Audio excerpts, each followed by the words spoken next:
আমের বাহারি আয়োজন ভিডিও দেখে আমরা ট্রাই করতে পারি। চলুন ভিডিও দেখতে দেখতে আমরা একটি গল্প শুনি। গ্রামের ভদ্র সভ্য শান্ত একজন ছেলে আব্দুল করিম সবেমাত্র বিয়ে করে নব্য জীবনে পা দেয় সে। তার শ্বশুর পেশায় একজন কৃষক।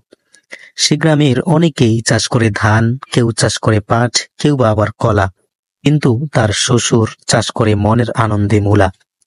সে জানতে চায় তার শ্বশুর শাশুড়ি তাকে কতটা আদর করে। একদিন কাউকে না জানিয়েই সে শ্বশুর বাড়ি গিয়ে ওঠে। নতুন জামাই বলতেই আলাদা একটা আবেগ।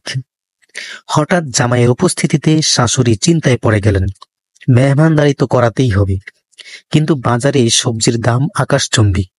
নিজের জমির শেষ কটা মূলাই এখন ভরসা। সন্ধ্যায় টেবিলে পরিবেশিত হলো। প্রথমেই দিলেন মূলা ভাজি। সে ভাবলো, আচ্ছা এটা তো চলেই। তারপর দিলেন মূলা ভর্তা। বলল ঠিক আছে।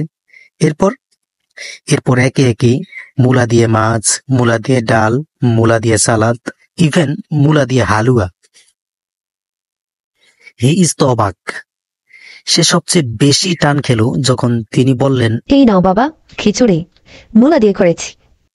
চোখ বড় বড় করে গলার স্বর নিচু করে বিড়বিড় করে বলল, আচ্ছা এই মহিলা কি মূলার উপর পিএইচডি করেছে নাকি? আর এটা কি মূলার ফ্যাক্টরি নাকি? অমনি শাশুড়ি জিজ্ঞেস করলো, কেমন হলো বাবা, কিছু বললে না যে?